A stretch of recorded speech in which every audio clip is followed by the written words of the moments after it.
Ladies and gentlemen, you ever wonder why the most powerful, most grounded, and most successful people you meet have a certain weight to them, like they've been through something that's not an accident? That's the result of pain, deep pain. See, pain is not punishment, it's preparation.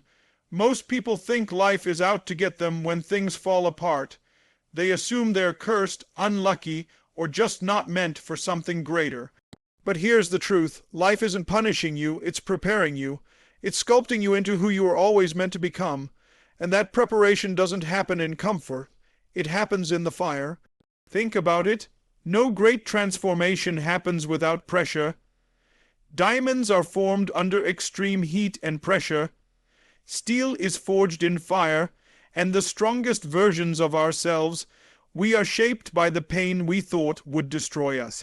The breakup that shattered you, that was teaching you how to rebuild your identity without depending on someone else. The financial collapse that left you counting coins, that was training you to understand value, discipline, and strategy. The betrayal from people you trusted, that was your wake-up call to trust your own intuition and stop ignoring red flags. None of it was random, it was all prep work. The universe doesn't hand you strength, it teaches it. You don't get resilience from a TD talk. You don't get courage from scrolling motivational quotes. You earn those traits in the trenches of life. When you're crying on your bathroom floor, questioning your worth, screaming at the sky because nothing makes sense, that is where your new identity is forged. That's when you're being prepared. You might not see it while you're in it. In fact, it usually feels like chaos. It feels like loss. It feels like you're drowning. But underneath that storm, something powerful is happening. Life is building your next level. And here's the wild part. When you're finally out of it, when the pain starts to fade, you look back and realize that pain didn't ruin you. It revealed you. It pulled out your fight. It woke you up. It stripped away everything that wasn't real. That wasn't true. That wasn't you. You might have walked into that pain thinking you were weak, unsure, or small. But you walked out with a fire, with clarity, with a version of you that can no longer be shaken by the little stuff. So the next time it feels like life is coming for your peace, your plans, or your pride, take a breath, step back, and remember, this isn't punishment, this is training. The strongest people in the room are never the ones who had it easy. They're the ones who kept going when it hurt. Because every tear, every scar, every heartbreak, that's just life preparing you for what you said you wanted. And if you asked for greatness, don't be surprised when you're thrown into the kind of pain that requires you to become great. You ever have a moment where you look at yourself and think, I had no idea I could survive that? That moment isn't luck, it's not coincidence, it's truth coming to the surface, because adversity doesn't just test you, it reveals you. It pulls back the layers, strips away the illusions, and shows you what you're really made of. People talk a lot about confidence, about mindset, about being strong. But until you've been hit hard by life and had to keep moving anyway, you don't even know what strength really is. Strength isn't loud. It doesn't always show up with a smile. Sometimes it's quiet. Sometimes it looks like getting out of bed when your world is falling apart. Sometimes it's making the choice to fight when your body and your spirit are begging you to quit. See, adversity is life's way of turning the mirror around. It says, let's see who you really are. When the plans fail, when the people leave, when the ground disappears under your feet, that's when the raw, unfiltered version of you shows up. Not the polished version, not the social media highlight reel, the real you, the one who's been hiding under layers of doubt, fear, and comfort. And here's the thing. Most people spend their lives trying to avoid adversity.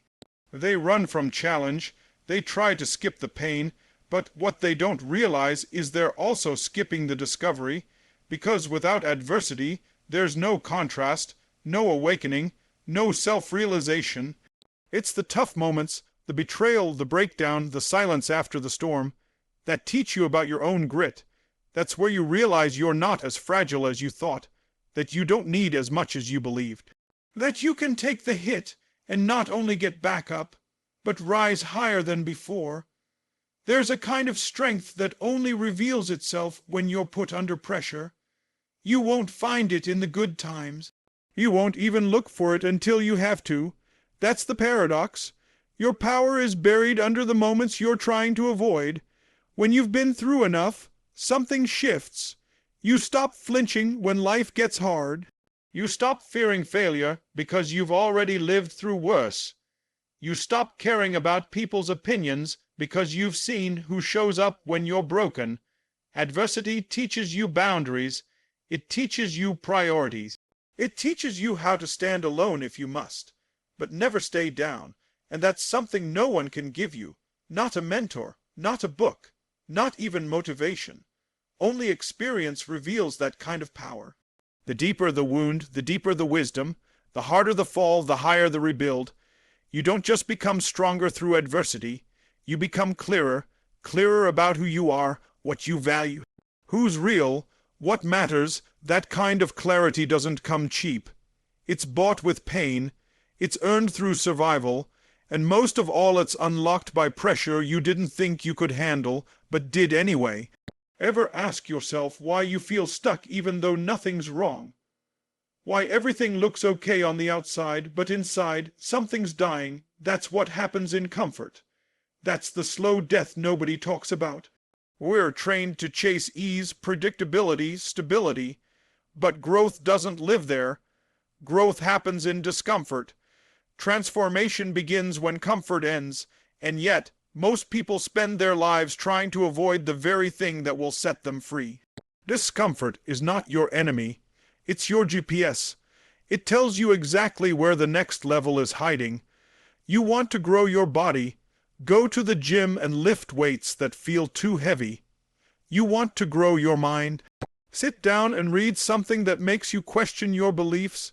You want to grow your life. Start doing the hard things that make your stomach turn. The conversations you're avoiding, the risks you're afraid to take, the changes you keep postponing. That resistance you feel, that's the threshold of growth.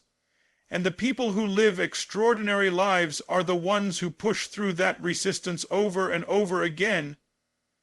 The truth is, nothing meaningful gets built in the comfort zone. Comfort is where your dreams go to die. It's where potential stays untapped. It's where you settle for good enough because great feels too risky. But the problem with staying safe is that it costs you your evolution. You don't become better by staying where you've always been. Growth requires friction. It demands sacrifice. It invites discomfort, not because life is cruel, but because that's how transformation works. When a snake grows, it sheds its skin. When a seed grows, it breaks through the ground. When a human grows, they break through lies, habits, and identities that no longer serve them. And none of that is painless. Growth feels like confusion, it feels like failure, it feels like being lost, but those aren't signs that you're doing something wrong. They're signs that you're doing something real, because when you're uncomfortable, you're being stretched. You're becoming capable of more, you're stepping into unfamiliar territory, and that's where the magic is. That's where new skills are learned, new mindsets are born, and new results are created. Not from staying still, but from leaning into the unknown. The ones who rise are not the ones who never feel fear. They're the ones who feel it and move anyway. They treat discomfort as a signal, not a stop sign. Every time you say yes to the hard path, you earn a new level of self-respect. Every time you show up when it would have been easier to quit, you reinforce your identity as someone who grows no matter what. That's how you level up. That's how you shift from surviving to thriving. Not by avoiding pressure, but by training yourself to thrive under it. Because the next version of you is always waiting just beyond the edge of your comfort zone. Have you ever caught yourself asking, "Why does this always happen to me?" That's the question of a victim. And don't get it twisted. We've all been there. We've all had moments where life smacks us so hard that it feels personal. But the truth is that mindset, that why me mentality, is the very thing keeping you stuck. Because the moment you start seeing yourself as powerless, you give up your ability to change anything. The moment you label yourself a victim, you hand over your strength and wait for someone else to fix your life. But no one's coming to save you. You've got to decide to save yourself. Victim mindset is seductive. It feels safe. It gives you a story to hide behind. It lets you off the hook. Because if everything is someone else's fault, you don't have to take responsibility. But what people don't realize is that same mindset is a prison. It convinces you to stay small. It tells you that you're helpless, when in reality, you're just scared. Scared to fail. Scared to own your part. Scared to rise, but here's the shift that changes everything. When you stop asking, why me? And start declaring, try me. That shift is power. That shift is ownership. And ownership is where real change begins. Because when you take responsibility for your life, even the parts that weren't your fault, you reclaim control. You can't change what happened to you, but you can always change what you do next. That's where your strength lies. Not in pretending everything's fine, but in standing up and saying, I don't like how this feels, and I'm going to do something about it. That's not weakness, that's courage, that's leadership. And the best leaders of businesses, of movements, of families are the ones who stop waiting for ideal circumstances and start creating their own. The people who thrive in this world aren't the ones who were handed perfect lives. They're the ones who turned their pain into power. They refused to stay in a mindset that blamed the world and began asking better questions. What can I learn from this? What is this trying to teach me? What part of this do I own? And how do I grow from it? Victim thinking asks who's to blame. Growth thinking asks what's the next move. You were never meant to stay broken. The things that tried to defeat you weren't meant to be your identity. They were meant to wake you up. But as long as you believe you're helpless, you'll stay in patterns that reinforce the lie. You'll attract more drama, more disappointment, more reasons to stay bitter, because victim energy feeds itself.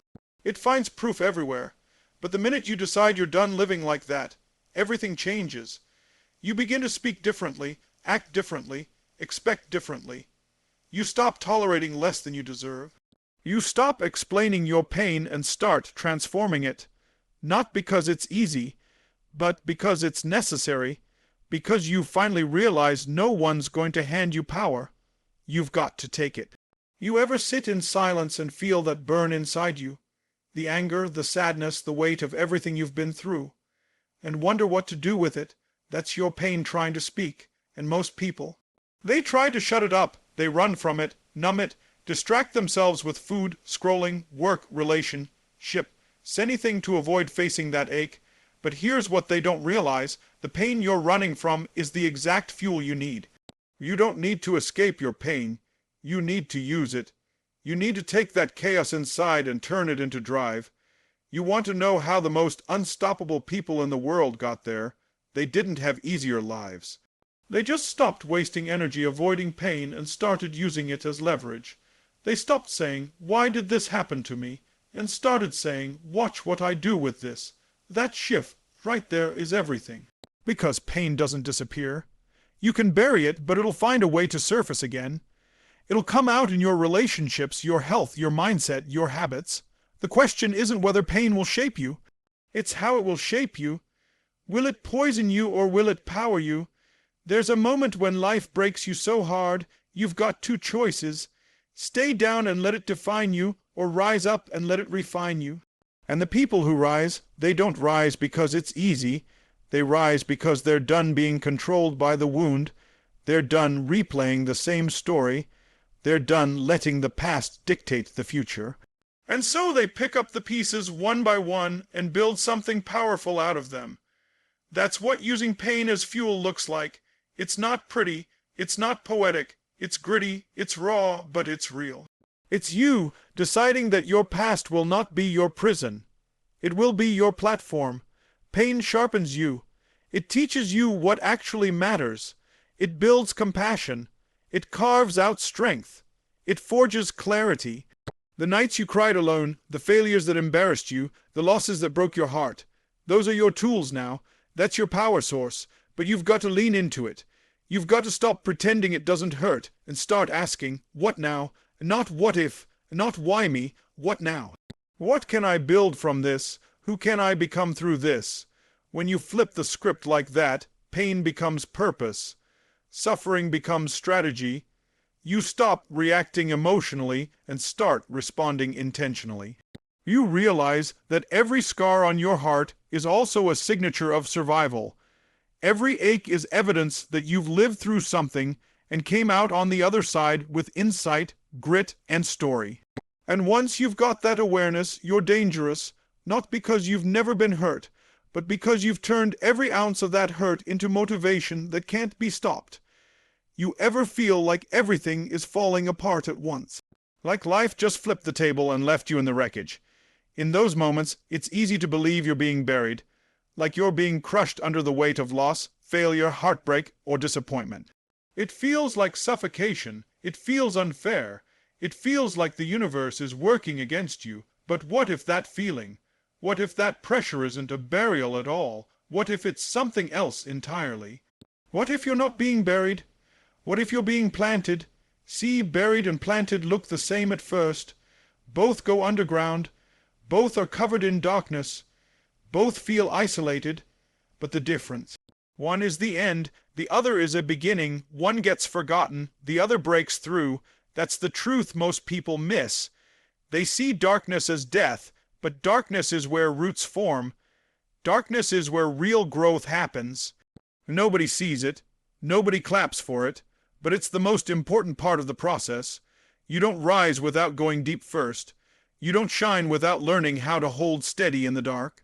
So when everything in your life feels heavy, when it seems like nothing is going your way, when the silence is deafening and the struggle is constant, you've got to ask yourself, am I really being buried, or am I being prepared to grow? Most people never stop long enough to ask that. They just assume they're done. They quit too early. They label the dark as defeat. But pressure creates power, and storms create strength, and no seed becomes a tree overnight. The pain you're feeling right now, the doubt, the delay, the detour, none of it is random. You are being equipped. You are being built. You are being rooted, and roots take time. They don't look pretty. They're not Instagram worthy, but they matter more than anything, because when you finally break through, when you rise up out of the ground, you won't just grow tall. You'll grow unshakable. The taller the tree, the deeper the roots have to be. That means the deeper your pain, the higher you're about to rise. But here's the catch. Growth in darkness requires trust. You have to trust that there's something happening beneath the surface. You have to trust that this chapter isn't the end of your story. You have to trust yourself enough to keep going, even when it feels like progress isn't visible. And you have to stop judging your growth by what others can see. Sometimes the biggest transformations are silent. Sometimes they're slow, but they are never meaningless. People think the comeback starts when things get better. No, it starts in the silence. It starts in the dirt. It starts when you choose to believe that the worst thing that ever happened to you might just be the soil where the best version of you is about to grow. Because when you're planted, it means something is on its way. Something rooted, something strong, something unstoppable.